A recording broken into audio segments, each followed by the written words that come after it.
சென்னை எழும்பூரில் உள்ள ராஜரத்னம் மைதானம் அருகே தமிழ்நாடு முன்பருவ கல்வி ஆசிரியர்கள் நலச்சங்கம் சார்பாக கவன ஈர்ப்பு போராட்டம் நடைபெற்றது. இதுகுறித்து மாநில தலைவர் லட்சுமி மற்றும் போராட்ட களத்தில் இருக்கக்கூடிய ஆசிரியர்களிடம் நமது செய்தியாளர் ஹரீஷ் நடத்திய கலந்துரையாடலை தற்பொழுது பார்க்கலாம்.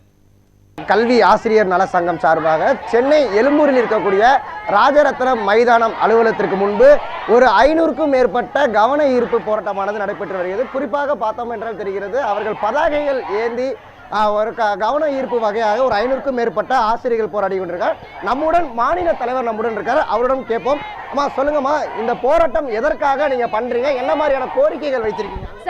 சார், நாங்கள் வந்து எல்கேஜி யூகேஜி ஆசிரியர்கள் 2022 வருஷத்துலேருந்து ஒர்க் பண்ணிட்டு இருக்கோம். எங்களுக்கு சேலரின்னு பார்த்தீங்கன்னா வெறும் 5000 தான் தராங்க. சரிங்களா, எங்களுக்கு டைமிங் வந்து 9:30 to 12:30 சொல்லி வெறும் 5000 மட்டும் தான் தராங்க. இப்போ எங்களோட கோரிக்கை வந்துட்டு சேலரி உயர்வு வேணும். எங்களுக்கு வெறும் 5000 சேலரி வந்து இந்த காலத்தில் குடும்பத்தோடு ரொம்ப கஷ்டம். 5000 உயர்த்தி கொடுக்கணும் எங்களுக்கு சேலரி. மே மாதம் சேலரி கண்டிப்பாக வேணும் எங்களுக்கு. மே மாதம் வந்து எங்களுக்கு சேலரி கிடையாது. ஒரு வருஷம் ஃபுல்லாக இங்கே ஒர்க் பண்ணிவிட்டு மே மாதம் போய் வேறு ஸ்கூலில் ஒர்க் பண்ணவும் முடியாது, வேறு எந்த இடத்துலையும் ஒர்க் பண்ணவும் முடியாது. அதனால் மே மாதம் சேலரி வேணும். சேலரி வந்து எங்களோட அக்கௌண்ட்டுக்கு வேணும் சார். எங்களோட அக்கௌண்ட்டில் கிரெடிட் ஆகுதில்ல சேலரி, ஸ்கூல் அக்கௌண்ட்டில் கிரெடிட் ஆகி தான் எங்களோட அக்கௌண்ட்டுக்கு வருது. அதனால் எங்களோட அக்கௌண்ட்டுக்கு சேலரி வேணும் சார். தமிழகத்திலிருந்து எல்லா மாவட்டத்திலிருந்து வந்திருக்கீங்க? எல்லா மாவட்டத்துலேருந்து வந்திருக்கோம் சார். எல்லா மாவட்டத்துலேருந்து வந்திருக்கோம். நாங்கள் மொத்தம் 2381 பேர் இருக்கோம். இப்போ எல்லா டிஸ்ட்ரிக்ட்லேருந்து நாங்கள் இங்கே கனெக்ட் ஆகிருக்கோம். நாங்கள் நிறைய இடத்துல மனு கொடுத்துருக்கோம். டிஸ்ட்ரிக்ட் வைஸாக மனு கொடுத்துருக்கோம். கல்வி அமைச்சரை பார்த்து மனு கொடுத்துருக்கோம். எல்லாமே பண்ணி பார்த்துட்டோம், எந்த ஸ்டெப்பும் எடுக்கலை.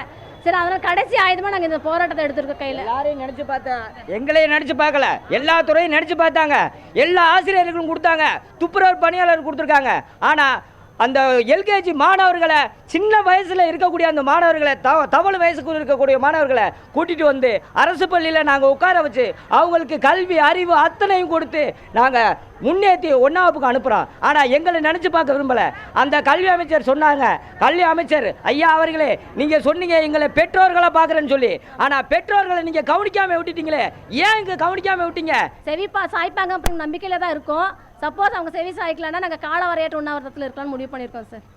நாங்கள் வந்து 2022லேருந்து 26 வரையும் இந்த செகண்ட் வரையும் எங்களுக்கு வந்து அப்ளைப்பூதிய 5000 கொடுத்து எங்களை வந்து நிர்ணயம் பண்ணாங்க.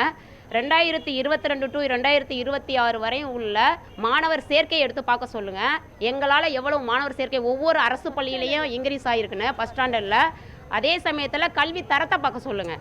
ஒரு ப்ரைவேட் ஸ்கூலில் வந்து 10 நோட்டு கொடுத்து 10 புக்கு கொடுத்து எல்கேஜியில் வந்து அட்மிஷன் எல்கேஜி யூகேஜிக்கு என்ன தெரிஞ்சுக்கிட்டே வர்றாங்களோ அதை ஒரே நோட்டில் அந்த பிள்ளைங்களோட கல்வி தரத்தை நாங்கள் உயர்த்தியிருக்கோம்.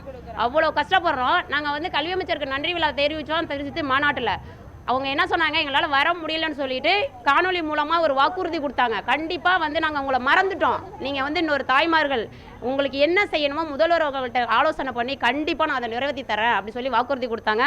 அந்த நம்பிக்கையில் நாங்கள் வந்து இந்த பக்கமே வரல. எவ்வளோ ஆசிரியர்கள் வந்து இங்கே வந்து போராட்டம் பண்ணாங்க. இப்போ இடைநிலை ஆசிரியர்கள், பகுதி நேர ஆசிரியர்கள், எல்லா ஆசிரியர்களும் சரி, அவங்களுக்கு இவ்வளோ தூரம் போய் கஷ்டப்படுறாங்க, நம்மளையே வந்து பார்ப்பாங்கன்னு சொல்லிட்டு நாங்கள் அமைதியாக இருந்தோம். ஆனால் இந்த செகண்ட் வரையும் பார்க்கல. ஒவ்வொருத்தரோட குழந்தை குட்டிங்களை விட்டுட்டு அழுகையோட விட்டுட்டு நாங்கள் போராடிக்கிட்டு இங்கே அழுதுகிட்டு வந்திருக்கோம். ஒவ்வொரு ஹஸ்பண்டையும் பர்மிஷன் கேட்டு வாங்கிட்டு வரதே பெரிய போராட்டமாக இருக்குது. தயவு செய்து எங்களை வந்து நாங்கள் வந்து அறவழி போராட்டத்தில் தான் இருக்கோம். அவங்கள்ட்ட வந்து அடாவடியாக கேட்கல. எங்களுடைய கோரிக்கைகளை ஏற்று அவங்க எங்களுக்கு என்ன செய்யணுமோ அதை கரெக்டாக செஞ்சு கொடுத்தாங்கன்னா போதும். வீடு வீடாக போய் ஒவ்வொரு ஸ்டூடெண்ட்டையும் கேன்வாஸ் பண்ணி கொண்டு வரோம் சார். இன்னொன்று வந்து என்னென்னா, சிங்கிள் பேரண்ட், ஏன்னா கணவனை இழந்தவங்க இந்த 5000 சம்பளத்தை வச்சு கண்டிப்பாக ரன் பண்ண முடியல. நிறைய பேருக்கு ஓப்பன் சர்ஜரிலாம் நடந்திருக்கு. ஆனால் அந்த 5000 சம்பளங்கிறது, நாங்களும் ஒரு தாய்மார்கள் தானே, எங்களுக்கு ஏன் பாரபட்சம் பார்க்குறாங்க? இந்த 5000 ஊதியம் எங்களுக்கு போதுமா? எப்போ இருந்து ரீஓப்பன் பண்ணுறாங்களோ அப்போ இருந்து சம்பளம் போடுறாங்க. மீதி இருக்க இடப்பட்ட நாளுக்காக நாங்கள் வெளியில் வேலைக்கு போக முடியுங்களா? அதே மாதிரி ஏப்ரல் மாதத்துலேயே வந்து எப்போ எக்ஸாம் முடியுதோ அதோட நிப்பாட்டிக்கிறாங்க. சம்பளம் எங்களுக்கு அதுக்கப்புறம் வர மாட்டேங்குது. அதுக்கு மீதி நாளுக்காக நாங்கள் வெளியில் வேலைக்கு போக முடியுங்களா? மே மாதம் பூரா நாங்கள் ஒரு நாள் கூட வீட்டில் இருக்கிறதில்ல. நாங்கள் வந்து ஒவ்வொரு நாளும் போய் தெருவுக்குள்ளே போய் அலைஞ்சிருந்து பிள்ளைங்களை சேர்க்கிறோம். ஆனால் எங்களுக்கு மே மாதம் சம்பளமே கிடையாது. நாங்கள் நீ என்ன செய்ய முடியும் சொல்லுங்க பார்ப்போம். சார் வந்து திருச்சி மாநாட்டில் எங்களுக்கு வந்து எதனாலும் பண்ணுவோன்னு சொன்னாங்க. உங்களுடைய கோரிக்கையை நாங்கள் நிறைவேற்றுறாங்க. அதனால நாங்கள் இவ்வளோ நாளாக நாங்கள் வந்து எதிர்பார்த்துக்கிட்டே உட்காந்துருந்தோம். இப்போ நாங்கள் இன்ன வரைக்கும் கடைசி நேரம் வரைக்கும் எதிர்பார்த்தோம், அவங்க எதுவுமே பண்ணல. அதனால தான் நாங்கள் வந்து கவன ஈர்ப்பு போராட்டத்துக்கு நாங்கள் வந்திருக்கோம். எங்களுக்கு எதனாலும் ஒரு நல்லது பண்ணா போதும். போராட்ட களத்தில் இருக்கக்கூடிய ஆசிரியர்கள் தெரிவித்தபடி பல முறை இவர்கள் கோரிக்கையை வலியுறுத்தி மனுக்கள் அளித்திருக்கிறார்கள். அதற்கு எதுவுமே செவி சாய்க்கவில்லாத காரணத்தால் தான் அனைத்து மாவட்டத்தில் இருக்கக்கூடிய இன்னைக்கு சென்னையில் இங்கே இருக்கக்கூடிய ஆசிரியர்கள் போராட்டத்தில் ஈடுபட்டிருக்கிறார்கள். இவர்கள் வைத்திருக்கக்கூடிய அந்த கோரிக்கைகளை அரசு உடனடியாக நிறைவேற்ற வேண்டும் என இவர்கள் எதிர்பார்க்கப்படுகிறார்கள். நியூஸ் 7 தமிழ் செய்திகளுக்காக ஒளிப்பதிவாளர் சந்திரனுடன் செய்தியாளர் ஹரீஷ் மனோகரன்.